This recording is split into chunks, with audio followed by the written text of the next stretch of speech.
العالمين وأفضل الصلاة والتسليم على سيدنا محمد وعلى آله وصحبه أجمعين.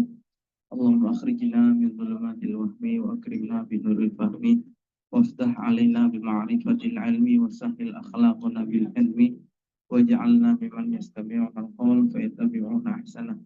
Amma ba'du, teman-teman semuanya, malam hari ini kita berada di pertemuan yang ke-12 ya. Berada di pertemuan yang ke-12 dari pembacaan kitab Fiqhul Awlawiyat fi Dhilal Maqasidis Syariah Al-Islamiyah ya. Fikih prioritas menurut perspektif Maqasidus Syariah. Pertemuan yang ke-12 ini juga sekaligus adalah pertemuan yang pembacaan kita yang terakhir ya, dari kitab ini. Kita sudah membahas banyak hal dari mulai landasan syariahnya apa, Fiqhul Awlawiyat itu, kemudian contoh-contohnya dari para ulama, dari para Khulafaur Rasyidun seperti apa. Sekarang dan kita juga sudah membahas bagaimana metodologi menentukan mana yang harus didahulukan dan mana yang harus diakhirkan. Ya.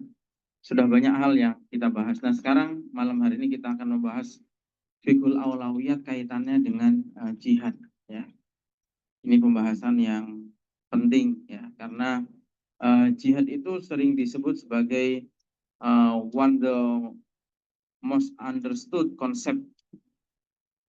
Jadi jihad itu adalah ajaran Islam yang termasuk ajaran Islam yang paling banyak disalahpahami. Bisa nangkep nggak? Jihad itu adalah ajaran Islam yang paling banyak disalahpahami. Itu baik oleh orang dalam, orang Muslim sendiri, maupun oleh orang-orang luar. Orang-orang Muslim sendiri banyak yang menganggap atau mengira bahwa jihad itu hanyalah perjuangan menggunakan perjuangan fisik, perang fisik saja. Banyak orang Islam yang masih menganggap bahwa jihad itu adalah perang fisik. Dan jihad itu banyak yang mengira bahwa jihad itu tujuannya adalah untuk membunuh orang yang tidak seagama atau memaksakan orang untuk masuk Islam lah. Kira-kira begitu. Banyak yang salah paham dengan konsep jihad ya, dengan pemahaman tentang jihad yang seperti itu. Sehingga ya seperti banyak kelompok-kelompok dalam Islam sendiri ya yang berpandangan demikian. Yang kita lihatlah sekarang kelompok-kelompok yang disebut kelompok-kelompok teror, kelompok-kelompok radikal berpandangan bahwa jihad itu tujuannya adalah untuk membunuh orang kafir. Padahal tidak demikian ya. Nanti kita akan bahas ya bahwa jihad itu maknanya banyak itu. Dan jihad itu lebih banyak sebagai upaya untuk mempertahankan diri atau jihadud dafa. Memang ada yang namanya jihadut tolab, tetapi jihadud dafa itulah atau jihad mempertahankan diri itulah jihad yang hukumnya bisa fardu ain ya. Jadi seperti itu. Karena praktek jihad yang dilakukan oleh sebagian umat Islam itu salah kaprah ya. Mereka melakukan pembunuhan, praktek-praktek kekerasan, kemudian itu di atas namakan jihad. Karena itu orang luar Islam dengan dengan kesalahpahaman yang lebih besar mengira bahwa makna jihad itu demikian ya, makna jihad itu adalah memerangi orang yang berbeda. Nah, jadi pembahasan malam hari ini saya kira penting ya, karena pembahasan terkait jihad ini adalah salah satu konsep yang paling banyak disalahpahami. Sekarang kita buka di halaman 343. 343. Afdhalul jihad. Hatta syari'ul hakimu ibadahu ila katsirin minat ta'at. Jadi Allah Subhanahu wa taala ini menekankan kepada hambanya, memerintahkan kepada hambanya perbuatan-perbuatan taat. Jumlahnya banyak ya. Termasuk mewajibkan banyak hal. Tujuannya apa? Yaitu litakuna sababu sa'adatihim fid dunya wa najatihim fil ukhra. Tujuannya Allah mensyariatkan apa namanya mewajibkan ketaatan itu adalah demi untuk kebahagiaan manusia, kebahagiaan hambanya, baik di dunia saat ini maupun nanti di akhirat. Dan salah satu syariat yang dianjurkan atau diperintahkan oleh Allah itu adalah jihad. Kenapa jihad itu disyariatkan untuk apa? Fa'inal jihad tutahaqqaqu bihil katsir minal maqasid. Karena dengan jihadlah banyak tujuan-tujuan syariat yang bisa dicapai. Contohnya apa? Kal hifadhi 'alal muslimina wa 'ala arwahihim wa amwalihim wa a'radihim wa buldanihim. Seperti menjaga umat Islam, menjaga warga negara, ya, menjaga apanya? Menjaga nyawanya, hartanya, kehormatannya, dan tanah airnya. Jadi tujuannya jihad itu adalah untuk mencapai tujuan-tujuan syariat. Untuk meraih maqasidul syariat, maqasid tujuan-tujuan seperti menjaga masyarakat, menjaga umat Islam. Contoh yang paling mudah adalah jihad. Manfaat jihad itu contoh paling mudah ya pada saat kita dijajah Belanda misalnya. Karena pada saat itu tidak ada jihad, atau mungkin pada saat itu waktu belum digelontorkan jihad lah. Umat Islam di Indonesia ini kan dijajah selama 350 tahun lebih, ya. Dan karena jihad lah pada akhirnya kita bisa merdeka. Kita ingat misalnya pada tanggal 11 Oktober, yaitu ketika yang kemudian diperingati sebagai Hari Santri sekarang, itu adalah hari di mana seorang ulama besar yang bernama Hadratus Syekh Hasyim Asy'ari itu menggelorakan resolusi jihad. Jadi itu manfaatnya jihad, paham ya? Salah satu manfaat jihad kita bisa meraih kemerdekaan saat ini. Itu karena jihadnya para ulama, jihadnya para santri pada saat itu. Kemudian wa yadru anhumul mafasid al-katsirah. Dan karena jihad itulah juga bisa dicegah banyak kerugian-kerugian, kerusakan-kerusakan. Seperti tadi, membebaskan diri dari penjajahan, menyelamatkan kehormatan, darah, dan seterusnya. Itu jihad, ya. Manfaatnya banyak manfaat yang bisa diraih, kemudian juga banyak madorot yang bisa dicegah. Nah, syariat jihad itu diperintahkan oleh Allah melalui apa? Yaitu fihan nusus al-ammah al-kulliyah. Banyak nas-nas yang sifatnya umum, ya. Wa fiha ukhra khassah juz'iyah. Jadi banyak ayat hadis yang menyebutkan tentang jihad. Baik yang redaksinya umum, yang redaksinya khusus, maupun yang membutuhkan untuk pendalaman. Begitu juga yang bentuk jihad yang berubah dari masa, tempat, dan kondisi manusia. Nah, sekarang kita akan bahas beberapa hal. Pertama, di halaman berikutnya 244, tafadulul a'mal. Al-ibadatu tatafadulu fima bainaha. Ibadah itu tingkatannya berbeda-beda, tingkatan keutamaannya berbeda-beda. Wa tatafadulu fi dzatiha wa min bainiha al-jihad. Jadi ibadah itu kita sudah bahas ini ya dari kemarin-kemarin. Jadi ibadah itu tingkatannya berbeda-beda. Ibadah yang wajib tentu lebih utama daripada yang Yang sunnah. Yang sunnah muakkadah lebih utama dari sunnah yang ghairu muakkadah, ya. Misalnya seperti itu. Bahkan dalam satu jenis ibadah pun di dalamnya masih ada keutamaan yang berbeda-beda. Misalnya sama-sama sholat sunnah, itu sholat tahajud lebih utama daripada sholat sunnah mutlak. Misalnya sholat sholat qobliyah subuh misalnya lebih utama daripada sholat ba'diyah zuhur misalnya, seperti itu. Atau qobliyah maghrib lah. Qobliyah maghrib kan disunahkan juga, maghrib itu qobliyah, tetapi keutamaan qobliyah subuh itu lebih besar dibandingkan dengan qobliyah maghrib. Nah, jihad juga begitu, sama-sama jihad itu ada peringkatnya. Tuh. Kadang-kadang jihad itu hukumnya fardu ain. Seperti misalnya ketika musuh sudah ada di wilayah kita. Itu hukumnya fardu ain.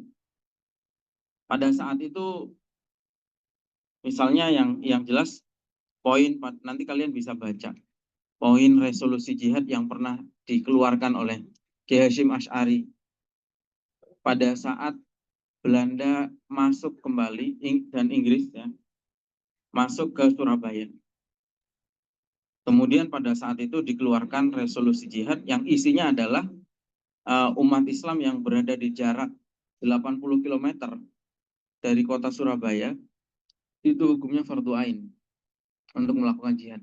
Misalnya Belanda ini masuk ke tempat kita sekarang, misalnya di Tangerang, maka hukumnya fardu ain bagi kita semua untuk berjihad melawan Belanda. Tapi kadang-kadang hukumnya fardu kifayah. Misalnya di Palestina saat ini itu adalah medan jihad,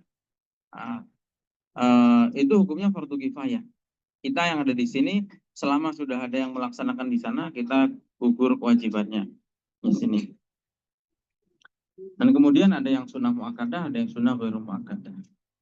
Oke, itu yang pertama. Yang kedua, ada banyak ayat hadis yang menunjukkan bagaimana sebuah amal itu berbeda-beda keutamaannya.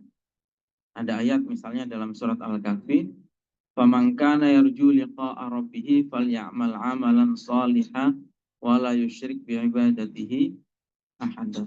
Ya. Atau dalam ayat lain, wa'adallahu alladhina amanu wa 'amilus shalihati lahum maghfiratu wa ajrun 'azim. Nah, itu tentang keutamaan amal. Yang dari hadis Nabi juga menyebutkan tentang keutamaan amal ini. Misalnya begini, tentang tingkatan keutamaan amal. Nabi bersabda, ahabbul amali ilallah ma dawama alaihi sahibuhu wa in qalla. Ahabbul amali ilallah ma dawama alaihi sahibuhu wa in qalla. Jadi kata Nabi, amal yang paling dicintai oleh Allah adalah amal yang dilakukan secara konsisten meskipun itu sedikit. Ya. Jadi beramal itu tidak harus banyak. Syukur bisa banyak, tetapi yang paling penting dari itu adalah bisa dilakukan secara konsisten. Ya.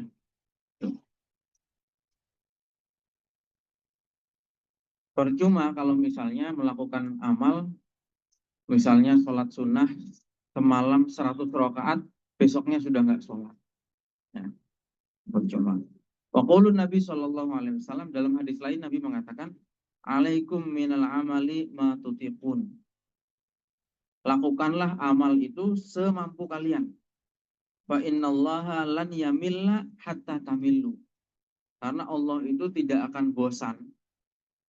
Maksudnya tidak akan bosan memberi pahala hatta tamillu. Sampai kamu sendiri yang bosan. Jadi gini maksudnya. Nabi berpesan, kamu kalau melakukan ibadah, lakukan ibadah itu semampu kalian. Mampunya sholat duha 4 rakaat misalnya. Ya udah, nggak usah dipaksakan 12 rakaat. 4 rakaat ya 4 rakaat. Yang penting konsisten setiap hari, setiap duha lakukan 4 rakaat. Itu kata Nabi, pesannya Nabi. Kenapa? Karena Allah itu tidak akan bosan. Allah tidak akan bosan. Kamu mau beramal seberapapun Allah juga nggak akan bosan memberi kamu pahala. Tapi nanti kamu sendiri yang bosan kalau kamu beramal di luar kemampuan. Seperti tadi misalnya, karena melakukan 12 rakaat akhirnya besok mungkin sehari 2 hari masih kuat, setelah itu 1 minggu sudah nggak kuat lagi, akhirnya berhenti sholat duhanya, ya karena berhenti melakukan ibadah akhirnya Allah sendiri nggak memberi pahala. Jadi seperti itu ya, gitu. Jadi ini yang sering terjadi adalah di kalangan orang-orang yang ekstrim, yang hulu. Jadi seperti misalnya orang-orang yang ya cara beragamanya ekstrim lah. Misalnya eh, apa namanya, ya orang-orang yang terutama memang yang paling banyak kalau di Islam ya orang-orang Salafi sebetulnya. Orang-orang Salafi itu kadang terlalu ketat, terlalu kaku. Akhirnya bosan sendiri, bosan, dan kemudian ketika bosan banyak yang lari ke ateisme, banyak yang akhirnya menjadi ateis, sudah nggak.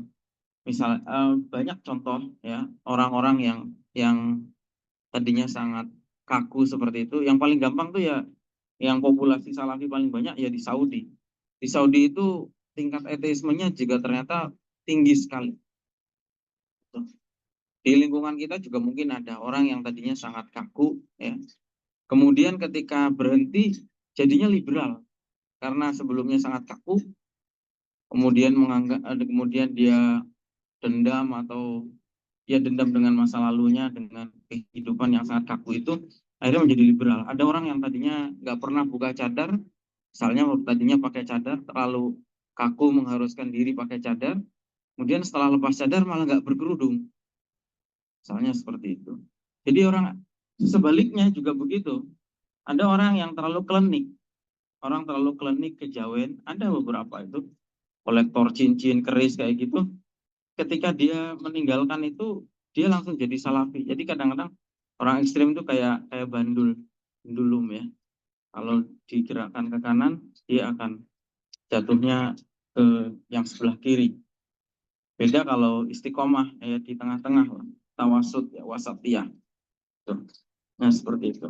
Makanya kita ibadah juga semampunya saja, nggak usah terlalu mempersulit diri, nggak usah terlalu apa namanya berat-berat, semampunya. Kalau kecuali udah bertahap dilakukan ya, misalnya sholat malam tadinya 10 rakaat, naik lagi 30 rakaat, misalnya mau 50 rakaat nggak apa-apa, tapi dilakukan secara bertahap sehingga ya terbiasa.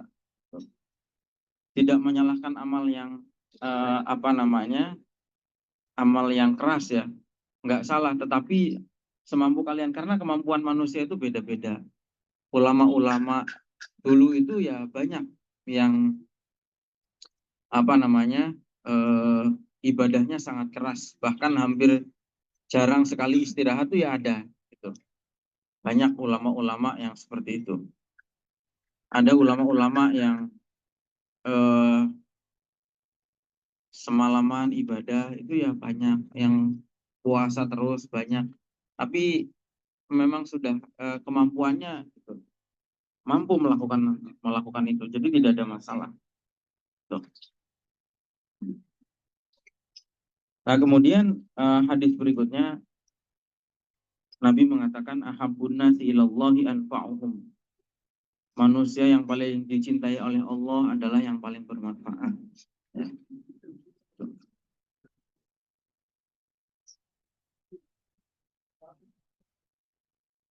Ini mendorong kita untuk punya kepedulian, punya apa namanya kontribusi sosial ya. Bahwa amal yang manusia yang paling dicintai oleh Allah adalah yang paling bermanfaat. Kemudian wa habul amali ilallah azza wajal sururun tudkhiluhu ala muslimin au takshifu anhu kurbatan au taqdi anhu dainan. Kemudian amal yang paling dicintai oleh Allah adalah kamu memberikan kebahagiaan kepada menaruh kebahagiaan kepada hati seorang muslim.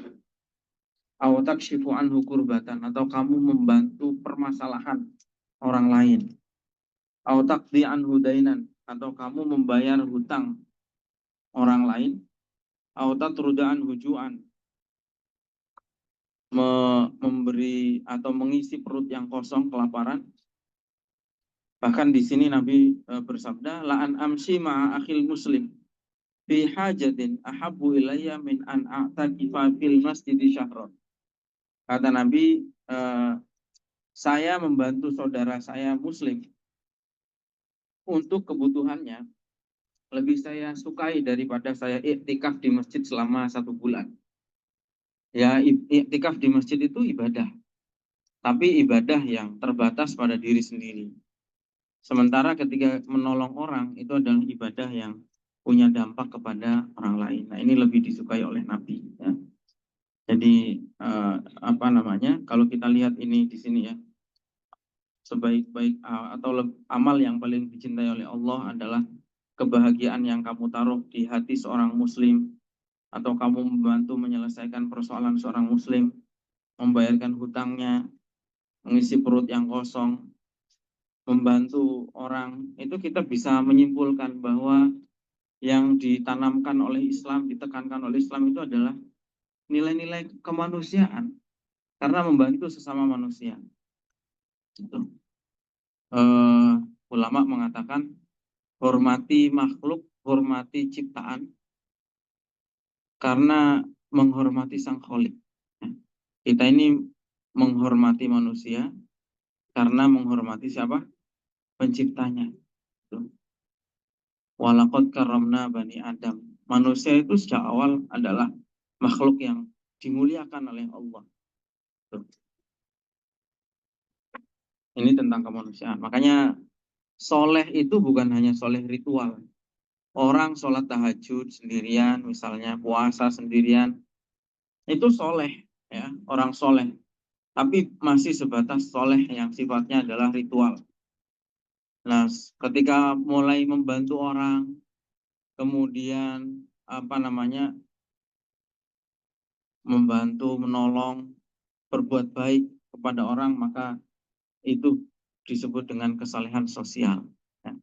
Ya, kesalehan sosial itu sebetulnya adalah pengejawantahan atau pengamalan dari hadis-hadis Nabi yang seperti ini. Gitu. Dalam hadis lain Nabi mengatakan, ditanya Islam itu apa? Jawaban Nabi adalah it'amut ta'am. Kamu memberi makan kepada orang, itu adalah Islam. Gitu. Nah, ini yang seringkali dilupakan karena orang menganggap ibadah itu hanya yang sifatnya ritual, padahal tidak. Ya. Membantu orang, peduli terhadap masalah orang lain, berbuat baik kepada orang, tidak menyakiti, itu juga adalah kesalehan, satu kesalehan. Gitu. Kemudian hadis berikutnya, di halaman berikutnya, 346. Makmur, kamu bisa share screen nggak di sini? Bisa nggak kitabnya ditampilkan? Soalnya ini adminnya nggak menampilkan. Coba di halaman 346. Yang keempat, hadis yang berikutnya adalah Nabi pernah tanya kepada para sahabat, wahai para sahabat, apakah kalian mau saya beritahu tentang amal yang lebih baik dari sholat, lebih baik dari puasa, dan lebih baik dari sedekah? Dijawab oleh Nabi, yaitu islahu dzatil bain, mendamaikan dua pihak yang sedang berseteru. Ya. Itu adalah ibadah yang lebih baik daripada sholat, puasa, dan sedekah. Tuh. Jadi ini pahalanya luar biasa. Ini bagaimana Islam tuh menekankan pentingnya kerukunan, perdamaian, ya, sampai mendamaikan dua pihak yang bertikai itu oleh Nabi disebut itu lebih utama daripada sholat, puasa, dan sedekah. Bahkan ada bohong yang diperbolehkan. Bohong itu hukumnya dosa, ya. Tapi ada bohong yang diperbolehkan. Salah satunya adalah bohong ketika tujuannya adalah untuk mendamaikan dua pihak yang berseteru. Gitu. Pernah dulu ada kawan, dulu ya zaman, mungkin sudah 20-an tahun yang lalu ketika itu. Ini kisah kecil sebetulnya di pesantren, tapi itu bagaimana orang bohong karena untuk mendamaikan orang yang sedang berseteru. Jadi dulu itu ada teman lah, ya namanya masih di pesantren, ada masalah gitu. Ada masalah dengan temannya yang lain. Orang dulu itu kan di pesantren pakainya surat. Jadi misalnya si A musuhan sama si B. Kemudian si A ini nulis surat tentang ketidaksukaannya zaman dulu. Mungkin kalian nggak ngalami ya. Kalian ngalami apa enggak itu? Masih pakai surat-suratan begitu, nulis surat tak temannya untuk menyampaikan nih.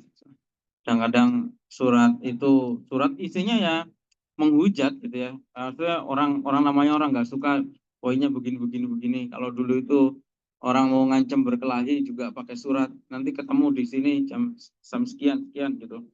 Nah ceritanya dititipkan ke teman, si A sama si B ini musuhan.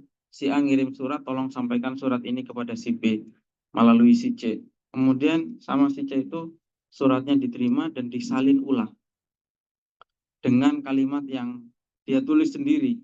Tapi beda, isinya ngajak rukun, ngajak akur dan seterusnya. Gitu.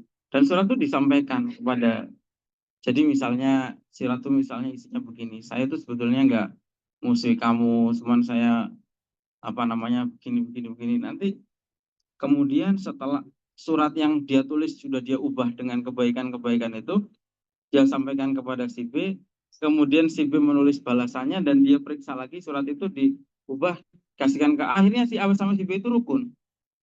Nah, itu salah satu contoh bagaimana mendamaikan dua orang yang berseteru dalam kondisi seperti itu tuh boleh berbohong. Yaitu pengecualian. Sama kayak orang ingin sama kayak orang suami istri. Kadang-kadang untuk membangun kemesraan atau ya kemesraan lah, itu kadang-kadang perlu bohong. Misalnya sebetulnya istrinya ini bau misalnya, atau gendut, mulai gendut tapi bilang kamu langsing. Bohong seperti itu boleh, gitu, untuk membangun hubungan yang baik. Gitu. Itu salah satu contoh lah. Islahu dzatil bain. Bahkan islahu dzatil bain ini banyak keutamaannya di dalam fikih itu dibahas. Ya, misalnya termasuk boleh berhutang. Ya. Misalnya untuk mendamaikan dua belah pihak butuh modal, kemudian itu boleh, itu dalam hukum fikih ini hukumnya. Jadi intinya lah ya bahwa kita bisa menyimpulkan dari sini bahwa Islam ini menekankan pentingnya kerukunan, perdamaian dan seterusnya. Kemudian yang kelima, wa qaulu sallallahu alaihi wasallam fil amal allati yatulu naf'uha wa yadumu thawabuha bidawamiha wa hiya as-shadaqat al-jariyah. Nabi juga menekankan bahwa salah satu amal yang utama adalah amal yang punya dampak jangka panjang, yaitu apa? 3 hal ya. Shadaqatun jariyah, ilmun yuntafa'u bihi, awaladun sholihun yad'u lahu. Ya. Sedekah jariah, kamu membangun sekolah, bangun pesantren, membangun masjid, musola, jalan, jembatan, itu semuanya adalah amal jariah yang sampai kapanpun selama tempat itu masih digunakan, maka pahalanya akan terus mengalir. Kemudian ilmu, kamu suatu saat misalnya ngajari orang untuk sholat, orang itu sholat, maka kamu ikut dapat pahalanya tanpa berkurang sedikit pun. Kemudian orang yang kamu ajarkan itu mengajarkan kepada orang lain lagi, kamu ikut mendapatkan pahalanya. Itu amal yang amal jariah, amal yang terus mengalir pahalanya. Ya. Makanya salah satu ibadah paling utama itu yang mengajar sebetulnya, karena pahalanya yang abadi itu. Terus kita nggak membayangkan ya bagaimana pahalanya Imam Syafi'i, Imam Nawawi, dan para ulama-ulama yang lain. Meskipun beliau-beliau ini sudah wafat ribuan tahun yang lalu, tetapi selama kita masih sholat dan kita menggunakan ajarannya Imam Syafi'i, maka Imam Syafi'i ikut terus mendapatkan pahalanya. Begitu juga anak yang soleh, yang mendoakan, ya. Betul. Yang keenam, wa qaulu sallallahu alaihi wasallam fi fadlil amali fi zamanil fitan bima fihil jihad. Ya. Afdolul jihadi kalimatu haqqin inda sultanin jair. Ketika masa-masa pemerintahan zalim misalnya, maka perbuatan yang terbaik pada masa-masa seperti itu adalah menyampaikan kritik kepada pemerintahan yang zalim. Nah, tentu dengan cara yang baik. Nah, kemudian berikutnya, ibadatun, kata Nabi, ibadatun fil haroji kahijrotin ilayya. Ini tentang keutamaan ibadah di masa-masa sulit. Jadi itu punya keutamaan sendiri. Kadang-kadang orang itu kalau sedang ditimpa musibah, ya maunya putus asa. Tapi orang ditimpa musibah, ditimpa masa yang sulit, kemudian dia beribadah, maka itu adalah ibadah yang sangat utama. Kemudian berikutnya adalah innallaha la yaqbalu minal amali illa ma kana kholisan wabtughiya bihi wajhuh. Allah itu tidak menerima amal kecuali yang ikhlas karena Allah. Nah, itu beberapa hadis yang menceritakan tentang keutamaan amal, ya. Nah, amal itu berjenjang keutamaannya. Nah, di sini hadis yang dikutip misalnya begini. Rasulullah pernah ditanya, ayul islami afdol. Islam yang seperti apa yang paling utama, yang terbaik?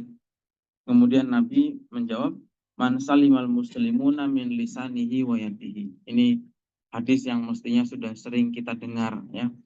Meskipun sering kita dengar, tetapi kita tidak melihat realitanya di tengah-tengah umat kita, di tengah-tengah masyarakat kita. Muslim yang baik adalah Muslim yang yang orang lain itu selamat dari kejahatan lisannya dan kejahatan tangannya.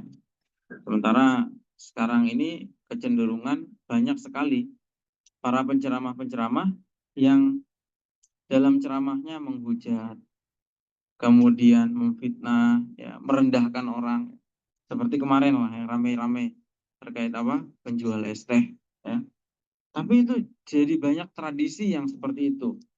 Padahal Nabi sendiri mengatakan, ya, Muslim yang baik itu adalah yang orang lain selamat dari kejahatan lisannya dan juga tangannya. Nggak mesti ceramah, ya, orang lain selamat dari fitnahnya, orang lain selamat dari hujatan-hujatannya dan seterusnya. Jadi kalau sudah benar apa yang sering diingatkan bahwa ketika kita berdakwah itu ya harus berdakwah dengan santun, dengan sejuk, ya, dalam bahasa orang sekarang.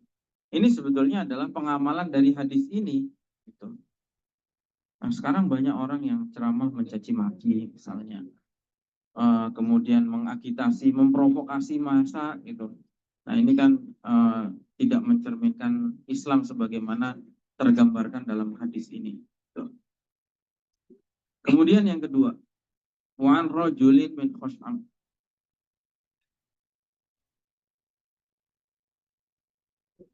Jadi suatu saat Rasulullah pernah ditanya juga, amal apa yang paling dicintai oleh Allah? Kemudian Nabi menjawab, iman kepada Allah. Yang kedua apa?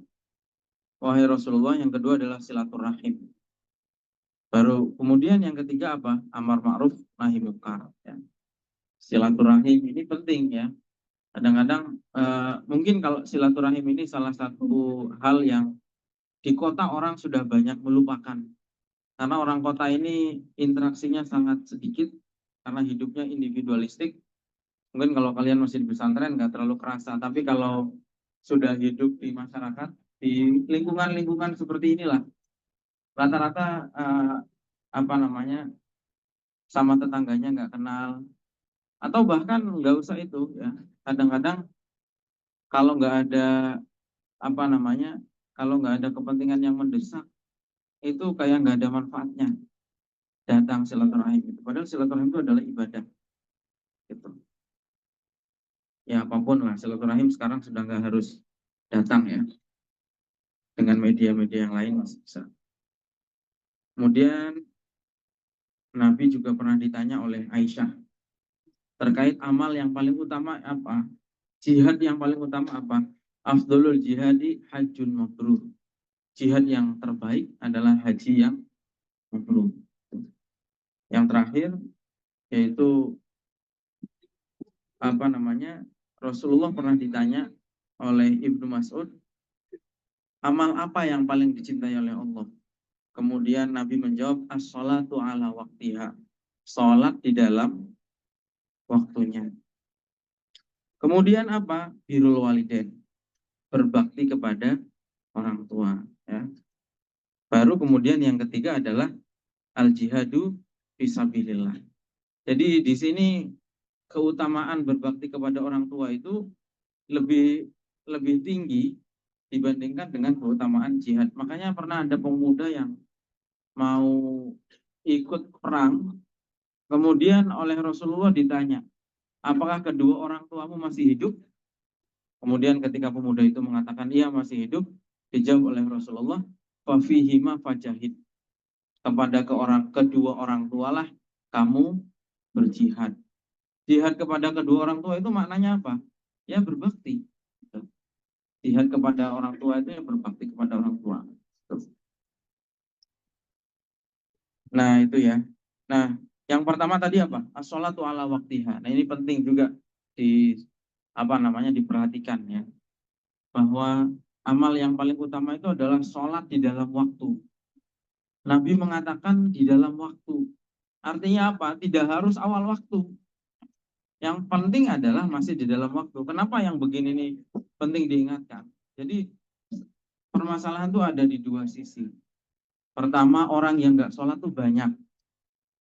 Karena berdasarkan apa namanya survei, ada yang melakukan penelitian, ternyata Muslim di Indonesia yang sholat itu tidak sampai 40%, hanya 39, ya.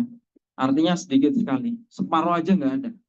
Jadi kalau ada Muslim 100, mungkin yang sholat hanya ya 39 orang, sementara yang lainnya tidak sholat. Ini problem. Tapi di sisi lain kadang juga gedek kalau ada orang lagi pertemuan seperti ini hanya karena azan langsung ditinggal. Padahal itu pertemuan penting gitu. Kadang-kadang sedang rapat, kadang-kadang apa namanya sedang pengajian seperti ini. Kadang-kadang mengalahkan orang yang sedang ngajar, padahal yang ngajar itu lebih alim. Seakan-akan Islamnya lebih ngerti dia gitu ya. Padahal apa? Yang ditekankan di sini adalah sholat di dalam waktu. Tidak harus adzan langsung pergi. Bahkan ada beberapa kasus sholat itu harus diakhirkan, diutamakan untuk diakhirkan. Contohnya apa? Sholat zuhur dalam keadaan yang sangat panas, cuaca yang sangat panas, itu yang baik adalah diakhirkan sampai dingin, sampai dingin. Bahkan itu bahkan ya, dalam hadis yang lain Nabi mengatakan ketika makanan sudah terhidang, itu kamu sebaiknya makan dulu, baru kemudian sholat. Nah sekarang ini ada orang yang seakan-akan paling Islam sendiri, lagi forum, lagi ngaji, kemudian tiba-tiba, oh masa ngaji, udah adzan masih ngaji aja. Saya alhamdulillah ya, pernah ngalami ngaji dengan banyak ulama-ulama besar. Seperti Syekh Wahbah Suhaili yang punya kitab Al-Fiqhul Islami wa Adillatuhu, kitab yang sangat besar, Tafsir Munir. Kalau ngaji habis maghrib, dan itu mungkin sampai jam 8 malam gitu. Artinya waktu Isya itu sudah terlampau jauh. Dan beliau ngaji aja biasa. Nggak masalah. Tuh, biasa aja. Saya Muhammad Said Ramadan Al-Buti, kalau ngaji habis maghrib, isya, masuk sholat isya ya lanjut aja. Ngaji dulu, selesai baru kemudian sholat isya. Nah sekarang ada orang-orang yang kadang yang begini ini kadang terlihat sepele, tapi dalam beberapa hal tuh merugikan ya, karena mempersulit orang. Seakan-akan kalau sudah azan tuh semuanya harus ditinggal. Iya, kalau nggak ada kerjaan, sholat awal waktu baik sekali itu. Nggak ada kerjaan, lagi nganggur, leye-leye, kemudian azan, langsung sholat itu baik, waktu yang terbaik. Tapi kalau misalnya sedang ada kegiatan, ya, maka selesaikan dulu. Gitu. Sholat itu waktunya masih sangat panjang. Allah pokoknya memberi keleluasaan, pokoknya kayak sholat zuhur, selama belum asar berarti itu masih di dalam waktu. Nah seperti itu. Orang karena makanan aja sholat diakhirkan, makan dulu, apalagi karena keperluan. Keperluan pekerjaan, keperluan kegiatan ngaji ya, bukan kegiatan ini ya, kegiatan main game atau apa, kalau itu gak dibahas. Itu kita sedang membahas kegiatan-kegiatan yang penting. Kalau lagi nonton drama Korea, sholat dulu itu wajar. Memang yang lebih utama begitu. Tetapi kalau misalnya itu lagi tugas, lagi kuliah misalnya, hanya karena ada dosennya ditinggal misalnya, ini nggak benar. Oke, gitu ya. Ini sekarang tuh ada aja tren yang begitu, yang terlalu longgar sampai nggak sholat ada, yang terlalu kaku seperti itu menyulitkan para pekerja. Akhirnya orang Islam dianggap nggak bisa beradaptasi dengan kedisiplinan yang ada. Gitu. Dan dianggap merepotkan. Kan ngumpulin orang untuk rapat tuh juga nggak gampang. Ngumpulin orang dalam forum itu tidak gampang. Ya selesaikan dulu. Barang 10 menit, 15 menit ya. Itu. Kemudian berikutnya halaman 348, aqwalul ulama fi tafadhulil a'mal. Pendapat para ulama. Tadi sudah dikutip ayat Al-Qur'an, hadis yang menyebutkan tentang keutamaan-keutamaan amal. Nah, sekarang pendapatnya para ulama. Yaqulul Aiz bin Abdissalam mu'allalan al-hikmah. Jadi kenapa amal itu keutamaannya bertingkat-tingkat? Hikmahnya apa? Kata Izzuddin bin Abdissalam adalah litahsili a'lat ta'at wa liraf'i a'dhamil ma'asi. Ya, yang jelas untuk menghasilkan ketaatan yang paling tinggi dan menghilangkan maksiat yang paling besar. Minjalbil masalihi wa dar'il mafasid. Kemudian yang kedua, Imam Syatibi mengatakan bahwa afdhul a'mal adwamuha. Sama seperti di dalam hadis tadi. Bahwa amal yang paling utama adalah yang dilakukan secara konsisten. Kenapa seperti itu? Karena tujuan daripada syariat itu, tujuan daripada syariatkan itu adalah dawamul mukallafi 'alaiha. Karena tujuannya syariat itu adalah agar supaya amal itu berjalan terus ya, itu berjalan terus, tidak terputus, itu berkelanjutan. Itu. Makanya amal yang paling baik adalah yang dilakukan secara konsisten. Itu. Karena nggak mau syariat itu hanya satu kali di sampai kapok, kemudian nggak ibadah lagi. Kemudian dan ibadah itu sebetulnya melihat kondisi personal. Nah, kita juga sudah bahas pada pertemuan yang lalu ya, bahwa masing-masing orang itu ada ibadah prioritasnya masing-masing. Bisa jadi karena ibadah tertentu itu lebih disukai. Misalnya ada orang yang lebih menyukai membaca Al-Quran misalnya daripada sholawat misalnya, atau lebih menyukai sholat.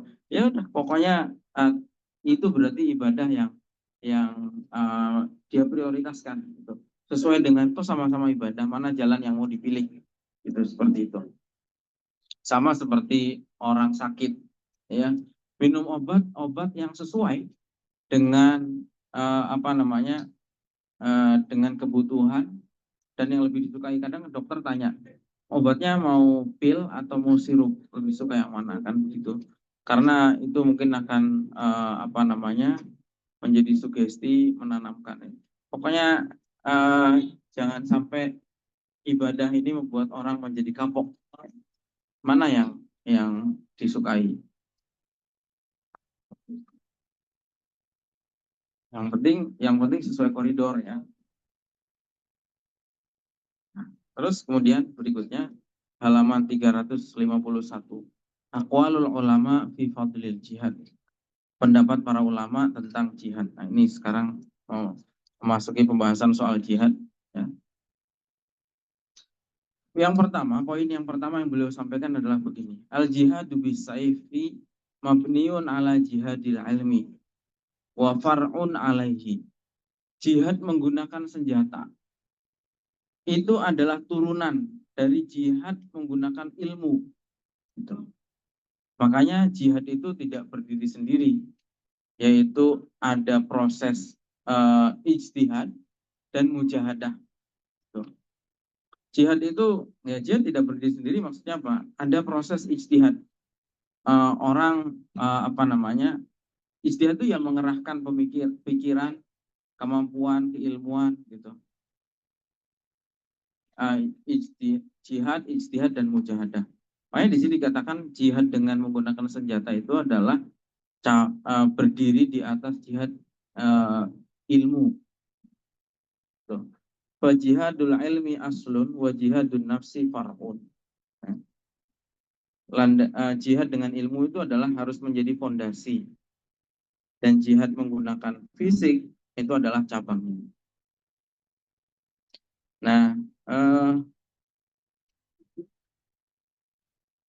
Nah, jihad itu juga disesuaikan dengan konteks. Jihad yang bermacam-macam.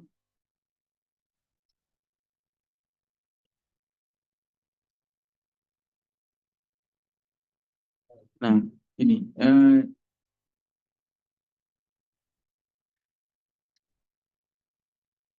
jihad itu macamnya banyak. Kita sudah tahu lah, itu jihad itu macamnya ada banyak. Nah, yang penerapannya bagaimana? Penerapannya disesuaikan dengan konteksnya. Sini misalnya apa namanya? Ya tentu saja misalnya ketika musuh itu datang, tadi saya sudah sampaikan di awal, misalnya musuh sudah ada di tengah-tengah kita, maka jihad yang paling utama di dalam kondisi seperti itu adalah jihad fisik. Ya. Tapi misalnya dalam keadaan tidak ada peperangan dan lain sebagainya, maka jihad yang paling utama adalah jihad dengan ilmu. Gitu. Itu seperti tadi, contoh tadi, az-zuhru fi akhir waqtiha wa aula min ta'allumi ilmi din. Jadi ketika apa namanya zuhur di akhir waktu itu lebih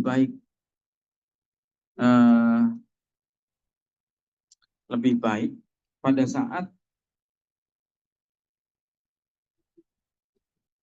jadi kalimatnya ini urutannya agak kacau. Jadi ketika belajar, ketika dalam kondisi kelas misalnya, maka melanjutkan itu lebih baik dan kemudian melakukan sholat zuhur di akhir waktu. Yang penting nggak keluar waktu ya. Misalnya begitu. Jihad juga begitu. Ya. Jadi begini, apalagi ya sekarang. Jadi ginilah soal jihad dengan fisik. Apalagi sekarang ini sudah ada zamannya, sekarang sudah ada tentara reguler. Bahkan misalnya ada tentara asing masuk ke sini pun ya, itu ya kita sekarang zamannya kan sudah ada TNI. Negara-negara manapun punya tentara reguler. Jadi maksudnya apa? Ini di sini ingin menyampaikan bahwa masing-masing juga punya prioritasnya. Sekarang ketika sudah ada tentara reguler, maka itu menjadi tugasnya tentara yang reguler. Nah, perang sekarang sendiri itu sebetulnya sudah jauh berkembang. Ya. Sekarang ini ada yang disebut sebagai perang asimetris. Ya. Perang asimetris itu perang di segala lini. Perang di segala lini maksudnya apa? Perang itu sekarang bukan hanya perang menggunakan senjata tembak-tembakan. Perang itu sekarang perang menggunakan media, perang ideologi, perang budaya, perang ekonomi. Ada banyak jenis perang yang tidak kalah efektif dengan perang senjata di masa lalu.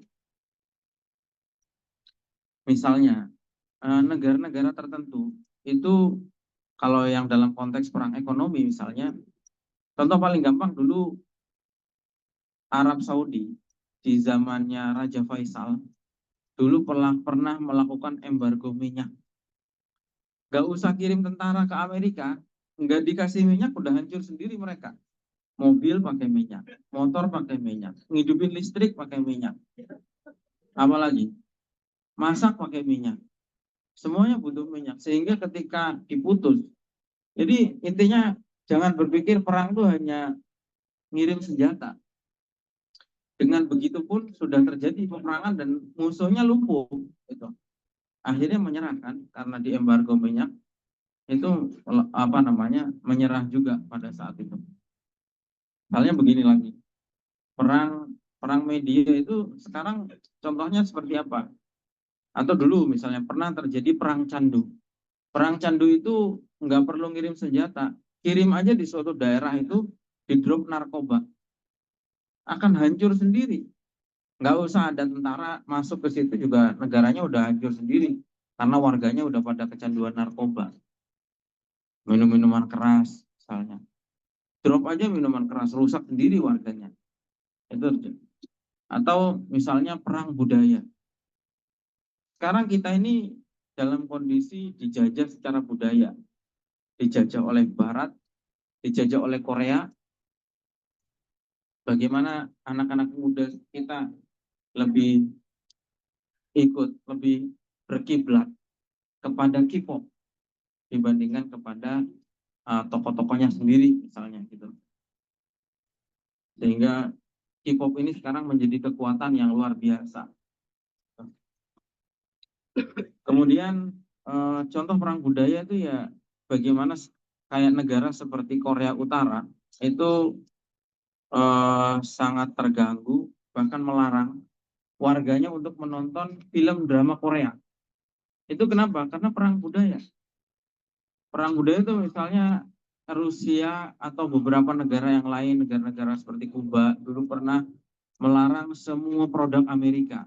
Itu kenapa? Karena dia tidak mau terjajah secara budaya. Nah sekarang perang lagi itu dengan media sosial. Cina itu bagaimana merusak musuhnya, kirim yang namanya aplikasi TikTok. Akhirnya sekarang ketahuan kan udah banyak penelitian tentang efek negatif orang sering menonton TikTok. Karena orang sering menonton TikTok tuh jadi tidak bisa fokus dan kemudian terbiasa dengan hal-hal yang pendek. Nonton panjang sedikit sudah membaca sedikit atau menonton video penjelasan yang agak detail udah nggak masuk. Biasa mendengarkan hanya 1 menit, 2 menit, itu kebanyakan video-video yang nggak bermanfaat. Itu contoh seperti itu. Australia sekarang melarang anak-anak di bawah 16 tahun untuk menggunakan media sosial. Jadi sekarang perangnya begitu. Jangan, kalau kita masih memikirkan bahwa perang itu harus dengan pedang, apalagi memanah berkuda, sudah lewat masanya.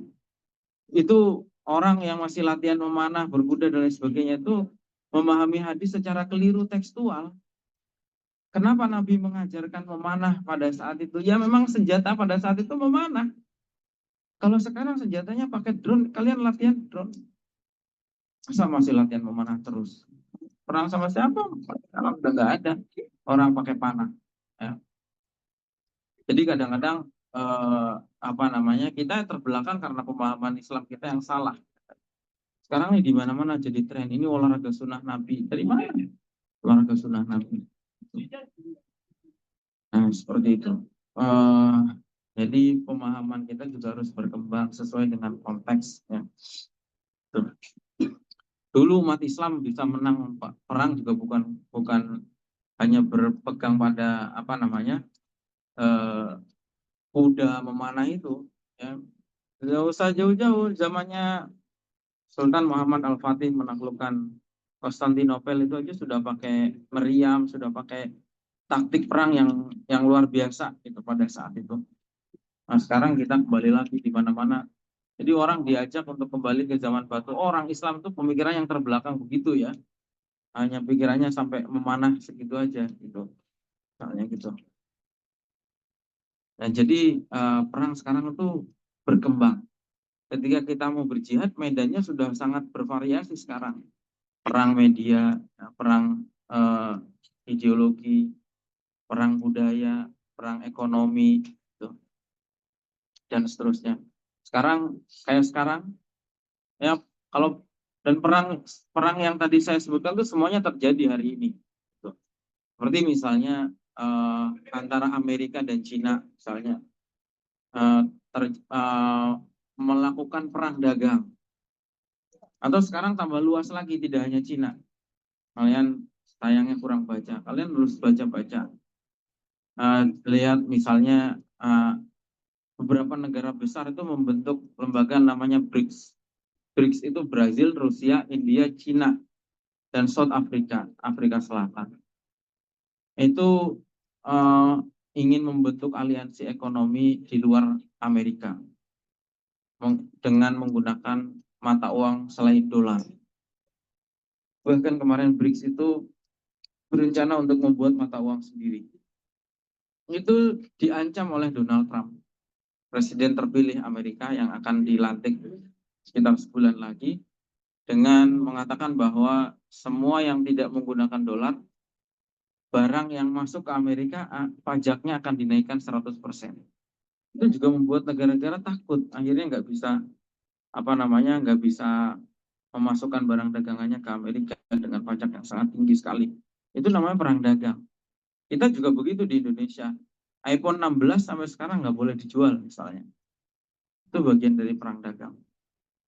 Ya meskipun kalau Indonesia ya kecil-kecilan, nggak berani pemerintahnya penakut, ya. Atau bukan penakut karena pragmatis kadang-kadang. Di negara-negara seperti Australia tadi itu berani dia memblokir Facebook dan lain sebagainya. Gitu.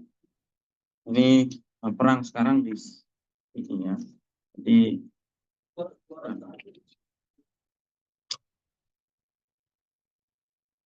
nah, terus ada catatan juga di sini ya. Halaman 353 itu banyak orang yang menganggap bahwa perbuatan yang paling utama itu adalah perbuatan yang paling berat.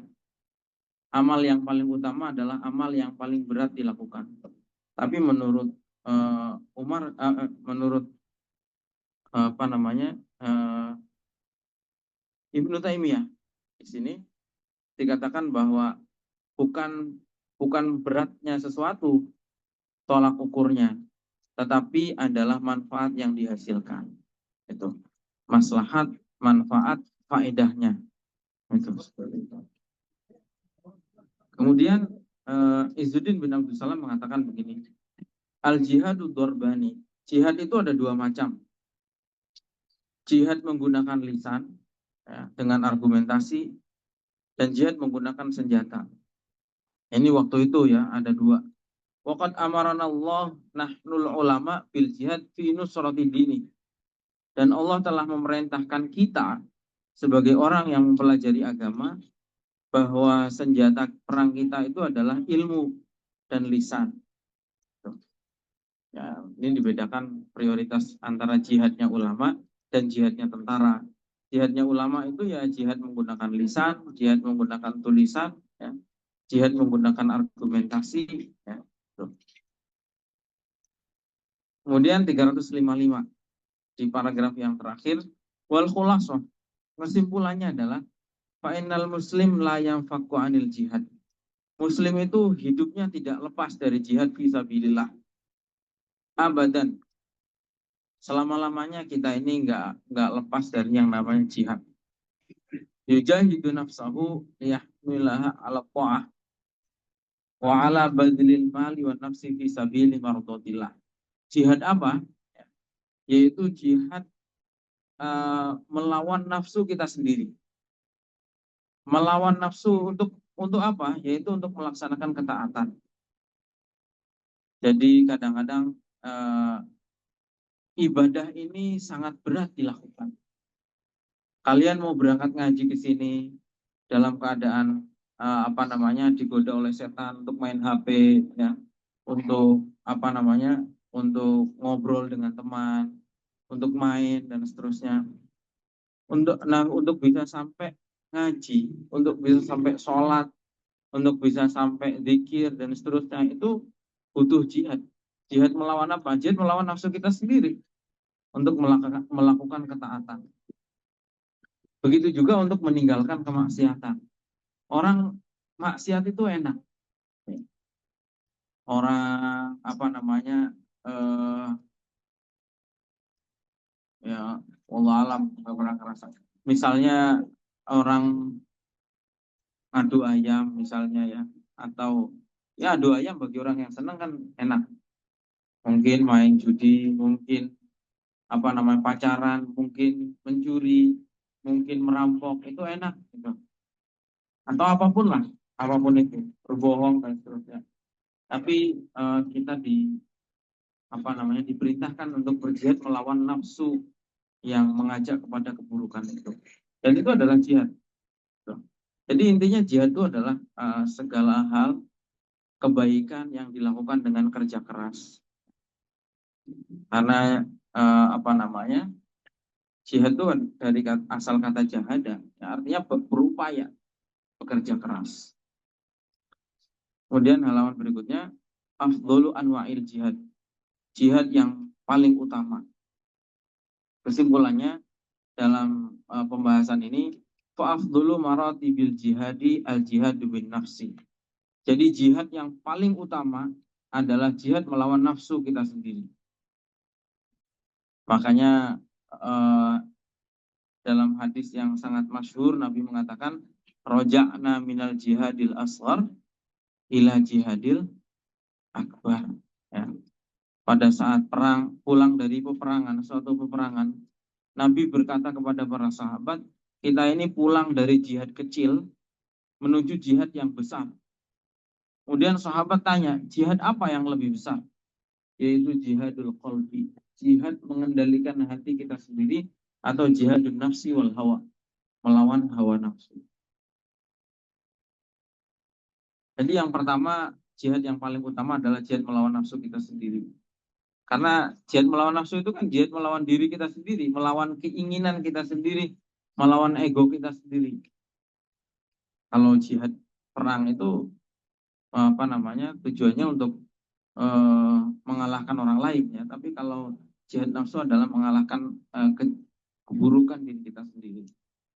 Kemudian yang kedua adalah sumal jihad bil mal, jihad dengan harta. Ya, orang jihad dengan harta itu juga nggak gampang. Kecenderungan manusia itu, dirotil anfusus syuh, manusia itu cenderung pelit, ya. Karena itu yang bisa bersedekah, memberi hadiah, ya, membantu orang, itu adalah hanya orang yang mau berjihad dengan hartanya. Sumal jihad bil lisan, kemudian jihad dengan lisan. Hadza min haitsul asal. Jadi pada dasarnya seperti itu. Tapi kadang-kadang dalam kondisi tertentu jihad dengan mal itu lebih utama, dengan harta itu lebih utama, ya. Zaman dulu kan suatu saat Nabi ketika akan berperang, kemudian Nabi menawarkan kepada para sahabat, ini butuh biaya sekian, siapa yang mau menyumbang, ya. Dan ada sahabat yang menyumbang sepertiga hartanya, ada sahabat yang menyumbangkan separuh hartanya, dan ada sahabat yang menyumbangkan seluruh hartanya. Nah, dalam kondisi seperti itu, ya, jihad dengan harta lebih utama karena waktu itu sedang dibutuhkan. Gitu. Kadang-kadang jihad dengan kata-kata itu juga lebih utama. Jihad dengan lisan.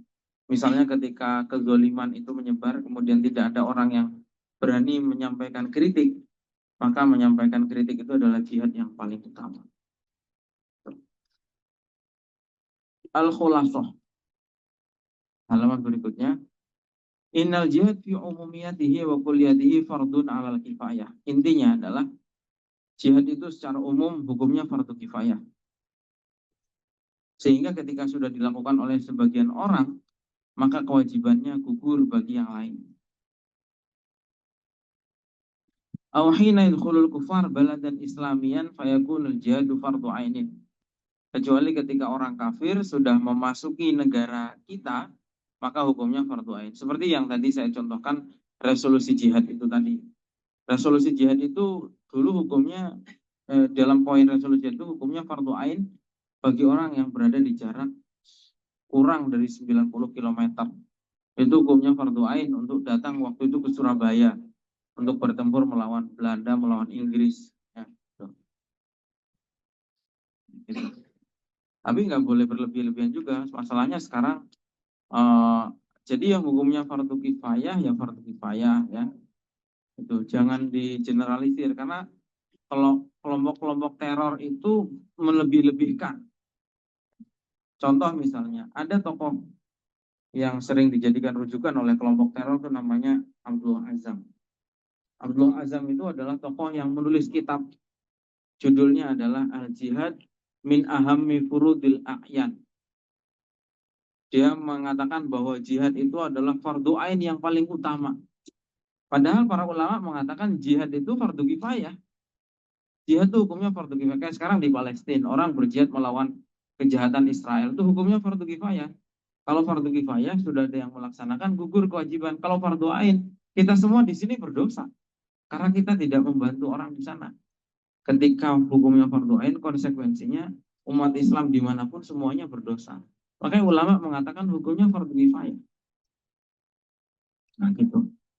Abdul Azam mengatakan bukan hanya fardu ain, tapi min ahammi furudil a'yan.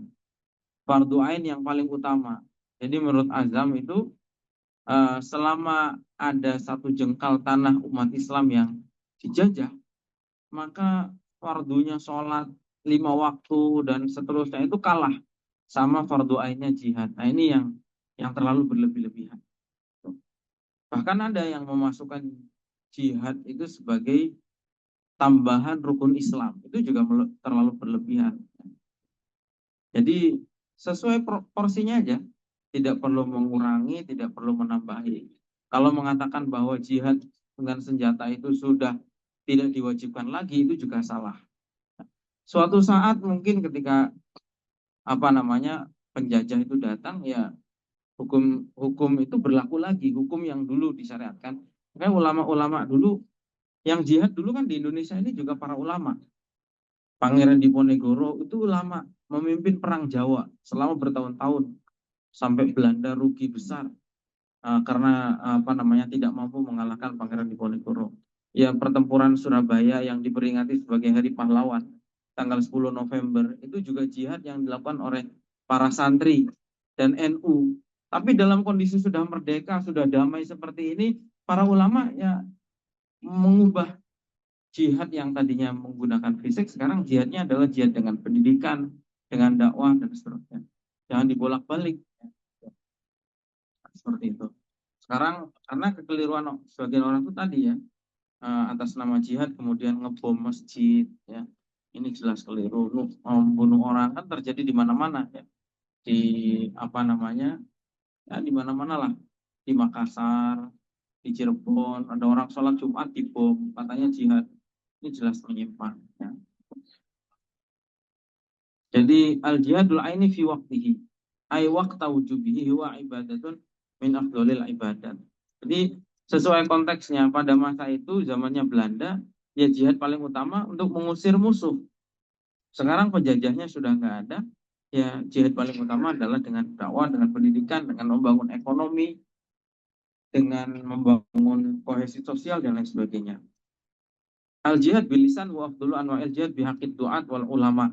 Jihad dengan lisan adalah jihad yang terbaik bagi para dai dan ulama. Al jihadu bil mal fi haqqil aghniya wa arbabul amwal al katsirah wa afdhalu anwa'il jihad. Jihad dengan harta adalah jihad yang paling utama bagi orang-orang kaya dan orang yang mempunyai banyak harta.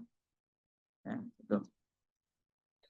Nah, Jadi masing-masing itu punya kewajibannya sendiri-sendiri, kewajiban yang prioritas sendiri-sendiri. Tuh. Ya. Ini makanya kita baca fikih prioritas itu karena supaya kita mengerti masalah ini. Makanya dulu kayak Imam Ghazali itu dulu ketika terjadi perang antara Muslim dengan, kalau nggak salah, dengan Mongol pada saat itu, ya, itu Imam Ghazali itu nggak ikut perang. Imam Ghazali itu malah lari ke hutan, menyepi, ya, di menyepi dan kemudian menulis kitab.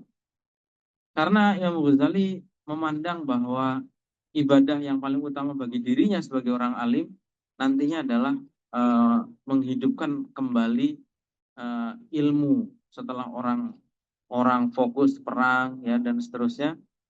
Orang nantinya harus kembali membangun keilmuan. Makanya Imam Ghazali tidak ikut berperang dan akhirnya menulis kitab.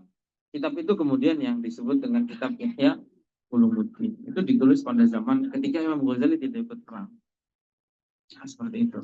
Dulu zaman sahabat juga begitu, ya. Ada sahabat-sahabat tertentu yang nggak ikut perang tuh, karena tujuan-tujuan yang lainnya. Karena memang tidak semuanya harus berangkat. Seperti dalam ayat falaula nafara min kulli firqatin minhum ta'ifatul yatafaqahu fid-din wa liyunziru qawmahum idza raja'u ilaihim la'allahum yahdharun, ya. Nggak harus semuanya itu berangkat perang semuanya. Harus ada yang ngurus yang lain-lainnya. Dan yang catatan ke-8 itu yang terakhir, inna min afdholi anwa'il jihad fi hadhil marhalah al jihadul i'lami.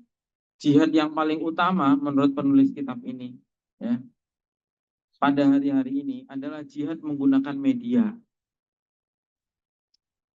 Media apa? Min jaroidin, buletin, artikel, majalah, wal majalat, wal komputer, wal internet.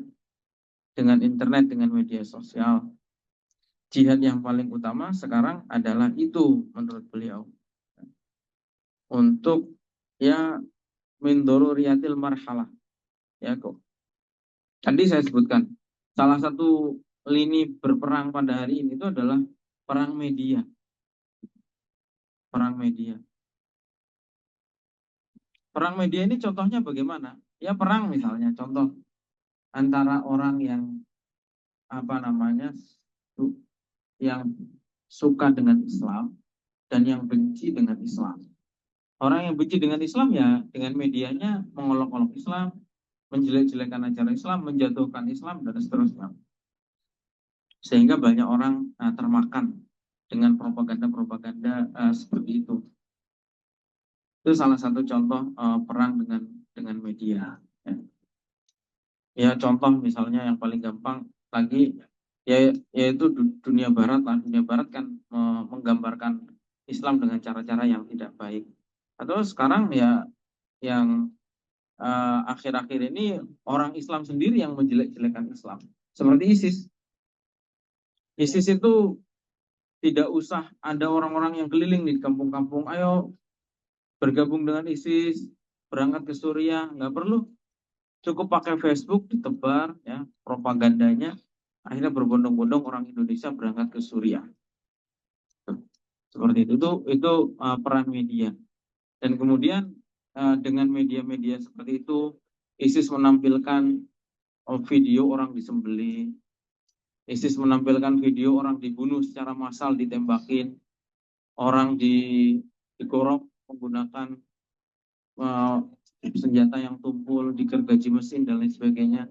Itu nggak usah nyerang orang Islam secara fisik, nggak usah nyerbu pesantren, nyerbu masjid.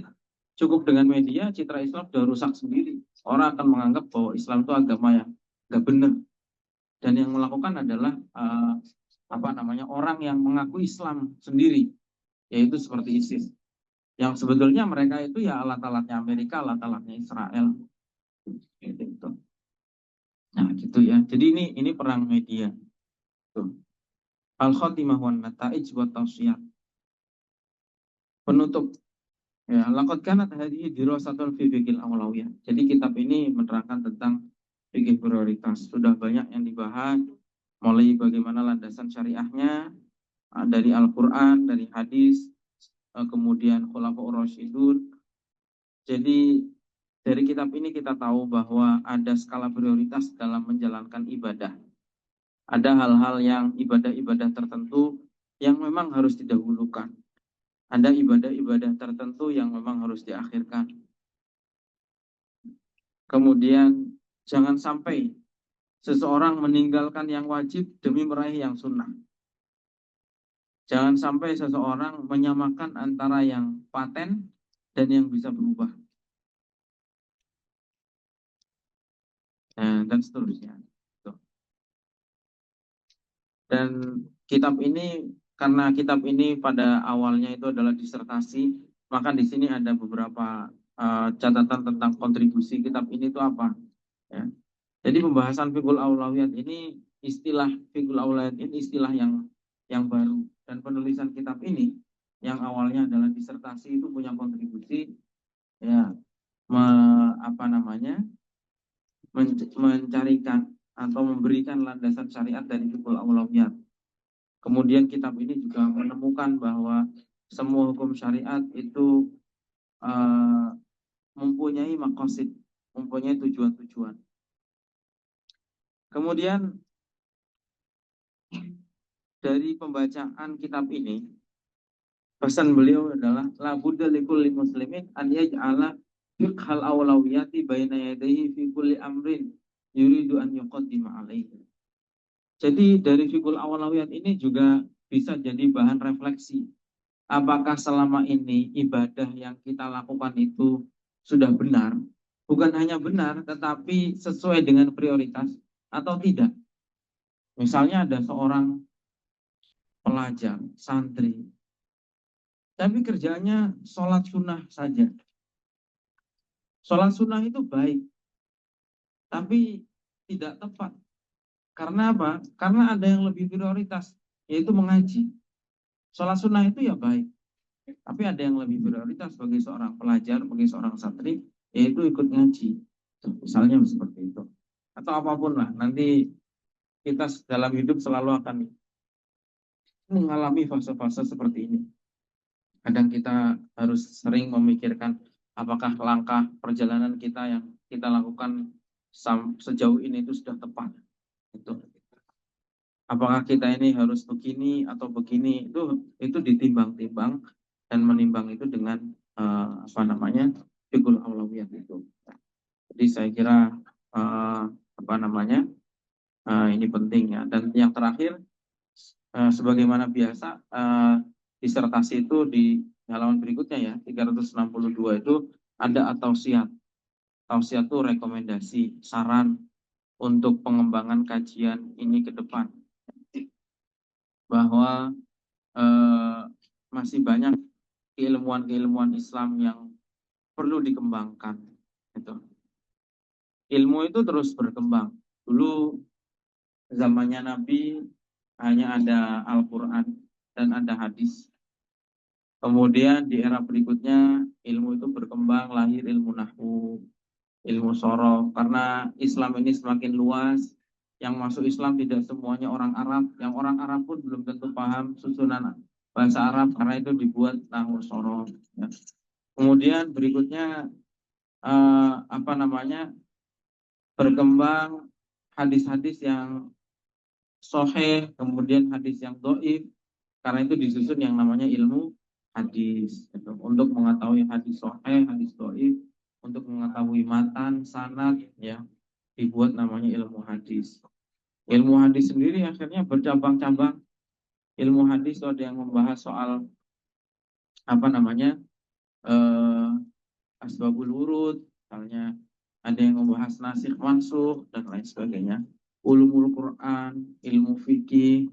Fikih itu kemudian berkembang, ada fikih ubudiyah, fikih muamalat, munakahah, jinayat, dan seterusnya, berkembang terus. Ilmu itu terus berkembang sampai dengan yang dikembangkan sekarang oleh para ulama-ulama kontemporer adalah yang disebut fikul aulawiyat ini, fikih prioritas. Bahkan masih banyak fikih-fikih yang lain yang sekarang ini ada fikih perempuan misalnya, hanya membahas masalah, ada fikih pendidikan membahas masalah-masalah hukum pendidikan gitu ya. Kemudian ada yang namanya fiqhul waqi', fikih realita. Kemudian ada fiqhul muwazanah, ada fiqhul dzuruf atau ri'ah. Nah, ini rekomendasi dari penelitian ini untuk pengembangan keilmuan ke depan. Jadi saya kira itu ya teman semuanya. Ini sudah uh, selesai dari kitab ini ya. Jadi saya kira apa yang sudah kita baca ini banyak sekali poin-poin materi dari kitab ini yang sangat penting gitu. Dan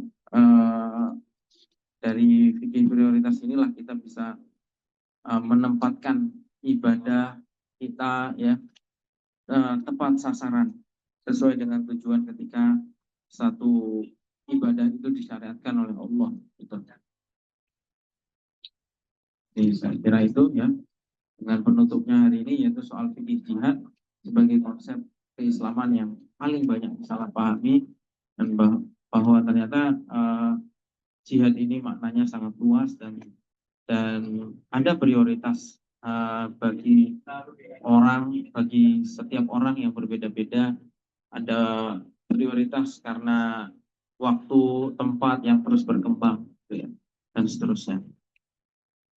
Sehingga tidak terjadi misleading bahasa orang sekarang ya, bahwa ibadah yang kita jalankan ini sesuai dengan tujuannya. Itu ya teman-teman semuanya. Ada yang ingin disampaikan, tanyakan? Izin mau nanya Gus. Ada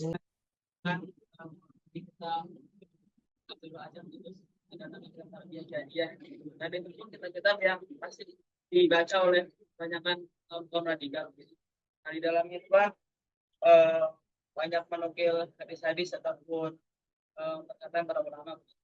Salah satunya kan terkait era sekarang kan banyak tuh ciri-ciri akhir zaman tuh seperti yang dijelaskan kemarin kayak kebiasaan bahwasanya kita harus persiapan segala macam, kita harus kembali ke zaman seperti dahulu dengan menggunakan jihad untuk kejayaan Islam. Nah, di sini juga ada hadis yang mengatakan misalnya Rasulullah itu terkait kaum Umayyah itu harus meninggalkan itu kebangsaan itu dan tidak syariat Islam gitu. Tapi kita kan biasanya hadis itu.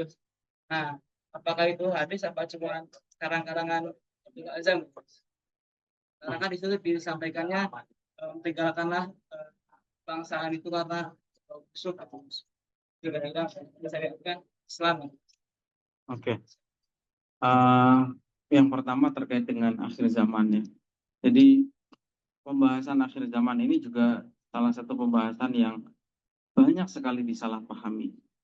Dan anehnya kajian akhir zaman ini rame.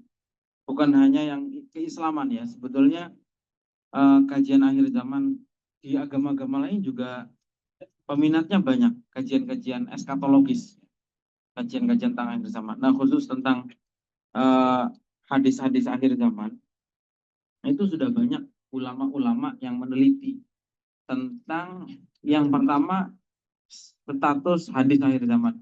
Jadi ketika kita memahami suatu hadis, kita mau memahami suatu hadis, yang pertama harus dilakukan ketika kita mengelola hadis itu, memperlakukan hadis itu gimana? Pertama harus dicek dulu sanadnya. Sanadnya itu seperti apa? Dan sudah banyak penelitian oleh para ulama yang menyatakan bahwa mayoritas hadis akhir zaman itu statusnya adalah hadis dhaif. Sangat sedikit sekali, sangat sedikit hadis akhir zaman yang statusnya sahih. Itu. Jadi yang pertama itu, hadis akhir zaman tuh kebanyakan mayoritas itu adalah hadis-hadis dhaif. Sangat sedikit yang sahih. Bahkan menurut Rashid Ridho, salah satu ulama Mesir lah terkenal, beliau mengatakan bahwa keterangan tentang akhir zaman itu lebih banyak bersumber dari Israiliyat.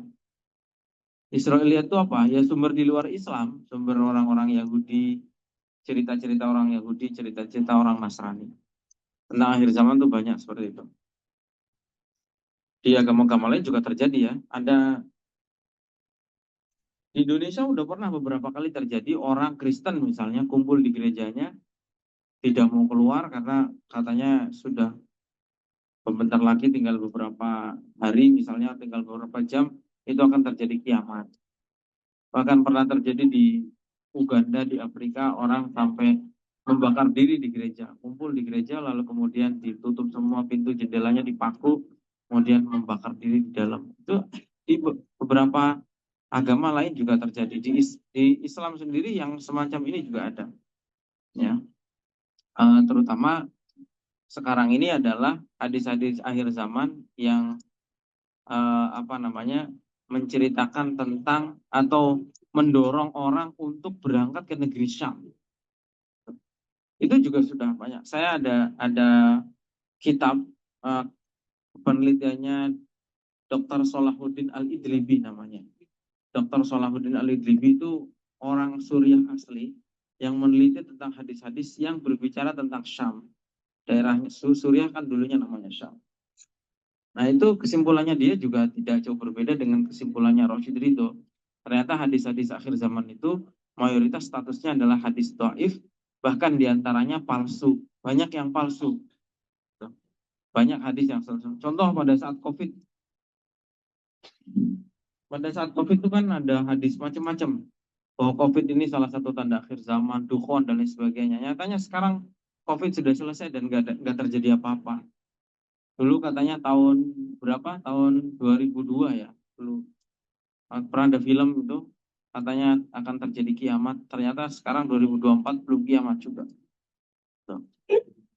Dan banyak ramalan-ramalan semacam itu yang jelas. Tidak ada satupun hadis sahih yang menyebutkan tentang kapan terjadinya kiamat. Itu nggak ada. Misalnya lagi, riwayat tentang Imam Mahdi. Katanya Imam Mahdi akan turun di Syam dan harus menyiapkan pasukan untuk menyambut kedatangan Imam Mahdi. Sementara hadis yang menyebutkan tentang Imam Mahdi yang sahih itu hampir tidak ada. Ada hanya yang menyebutkan namanya adalah Muhammad bin Abdillah dari suku Quraisy. Tapi di luar itu banyak yang karangan-karangan bahwa keluarnya akan di sini, ciri-cirinya begini dan seterusnya. Itu banyak yang karangan-karangan. Karangan itu maksudnya palsu ya. Gitu. Jadi ini yang harus hati-hati karena banyak orang yang tertipu dengan hadis-hadis akhir zaman ini. Sekarang pasti karena Suriah sekarang juga lagi rame, sekarang pasti juga akan muncul lagi narasi-narasi semacam itu dan selalu aja ada orang-orang awam yang terbawa dengan hadis-hadis seperti itu dan berangkat ke sana. Setelah di sana nggak jelas mau ngapain. Nah, begitu. Kemudian yang kedua tadi terkait dengan kebangsaan. Jadi kalau tambahan tadi lagi yang tentang akhir zaman itu begini. Semua hadis akhir zaman itu tidak ada yang redaksinya adalah perintah atau larangan. Semua hadis akhir zaman itu redaksinya adalah cerita, khobar. Menceritakan. Ketika saya cerita sesuatu misalnya, kira-kira kalian merasa diperintah atau tidak? Ya enggak, saya cuma cerita. Kecuali kalau saya bilang, tolong misalnya lakukan ini. Nah, itu beda lagi, itu namanya perintah. Atau tolong jangan lakukan ini, itu berarti larangan. Kan nggak ada hadis yang menyebutkan bikinlah pasukan menyambut Imam Mahdi, itu nggak ada. Bikinlah panitia hari kiamat. Nggak ada. Kiamat nanti kalau sudah waktunya akan datang sendiri, nggak usah ada panitianya. Tuh, nggak usah ada pasukannya, Imam Mahdi juga nanti akan muncul sendiri kalau sudah waktunya. Kalau soal istilah akhir zaman, zamannya Nabi saja, Nabi Muhammad masih hidup 1400 tahun yang lalu, itu sudah menyebut kita berada di akhir zaman. Karena diurut dari zaman penciptaan manusia pertama, ya kita ini sudah di ujung, sudah terakhir. Gitu. Tapi bukan berarti akhir zaman itu kemudian setahun lagi, 2 tahun lagi kiamat. Ya kita nggak tahu. Mungkin 100 tahun lagi, mungkin 1000 tahun lagi, siapa yang tahu. Nah seperti itu. Itu terkait dengan hadis-hadis akhir zaman. Kemudian terkait dengan apa namanya kebangsaan. Jadi yang dilarang di dalam Islam itu adalah fanatisme yang menimbulkan apa namanya fanatisme yang sempit, yang kontraproduktif. Kalau soal mencintai tanah air, mencintai negara, nasionalisme, ya itu sudah ditunjukkan sendiri dalam banyak contohnya oleh Nabi sendiri. Apa namanya yang disebut tanah air itu apa? Tanah air itu dua, yaitu tanah di tempat di mana seseorang itu dilahirkan dan tempat di mana seseorang itu tinggal. Itu disebut tanah air. Nah, Nabi mencontohkannya bagaimana? Ya, kita bisa lihat ketika Nabi akan berangkat hijrah dari Mekah ke Madinah, Nabi itu meninggalkan Mekah dengan berurai air mata. Dengan berurai air mata, Nabi mengatakan apa namanya? Wallahi innaki la ahabbul biladi ilayya, bahwa kamu adalah negara yang paling saya cintai. Itu. Seandainya kaum saya tidak mengusir, tentu saya tidak akan meninggalkan. Itu ketika Nabi akan meninggalkan Mekah. Tetapi kemudian ketika Nabi sudah sampai dan tinggal di Madinah, Nabi doanya kepada Allah apa? Allahumma habib ilainal Madinah kahubbina ila Makkah au asyad. Ya Allah, tanamkan dalam hati saya kecintaan terhadap Madinah sebagaimana kecintaan saya terhadap Mekah. Jadi apa namanya? Banyak contoh. Nabi Ibrahim mendoakan negaranya sendiri ya. Rabbijal hadzal balada amina warzuq ahlahu minas samarat dan ila akhiril ayat. Ya gitu. Bahkan dalam tafsir ayat itu dikatakan semua nabi itu mendoakan tanah airnya. Kenapa seperti itu? Ya karena kecintaan terhadap tanah air itu fitrah. Apakah kamu pernah ada yang mengajarkan untuk mengajari tempat kelahiranmu, mengajarkan tentang kecintaan terhadap tanah kelahiran? Nggak ada. Tapi semua orang, fitrahnya manusia itu cenderung ingin berbuat baik untuk tanah kelahirannya. Itu sudah fitrahnya manusia, dan Islam itu agama yang sejalan dengan fitrah. Makanya tidak benar kalau ada orang mengatakan nasionalisme itu tidak ada dalilnya. Makanya karena menangkap apa namanya pesan-pesan yang tadi dan seterusnya, ulama kita dulu mengatakan bahwa hubbul waton minal iman, mencintai tanah air adalah sebagian dari iman gitu. Karena itu sejalan dengan fitrahnya manusia, itu pasti mencintai tanah air. Ya, ulama-ulama kita aja apa? Kalau menulis selalu ditulis tempat kelahiran di belakang namanya. Ulama-ulama dulu itu selalu menulis tempat kelahiran. Misalnya ada Syekh Yasin Al-Fadangi, ya, orang Padang itu. Syekh apa namanya? Arsyad Al-Banjari, ya, orang Kalimantan.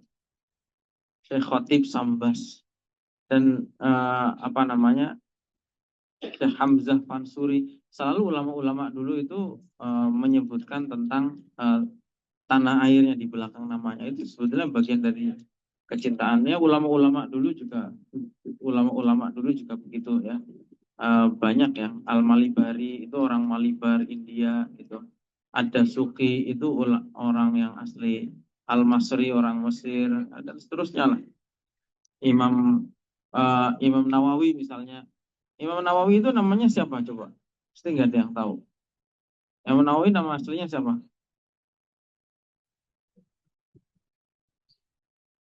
Syarafuddin Yahya Zakaria An-Nawawi. Kenapa disebut Nawawi? Karena memang tanah kelahirannya namanya Nawa. Nawa. Makanya disebut Nawawi. Jadi kalau misalnya fanatik terhadap tempat kelahiran itu atau kecenderungan terhadap kebangsaannya sendiri itu dilarang, ya ulama-ulama dulu nggak melakukan itu. Tapi ulama-ulama kita dulu menggunakan itu, alas sekolah, ya ulama-ulama mesti menggunakan itulah, karena itu fitrahnya manusia dan nggak mungkin apa namanya, Islam itu sebagai agama yang sejalan dengan fitrah, kemudian apa namanya, bertentangan dengan fitrah manusia ini. Ada lagi? Ada yang mau disampaikan? Nggak ada. Baik, kita sambung lagi insya Allah pada hari Rabu yang akan datang. Nanti kita cari kitab yang baru.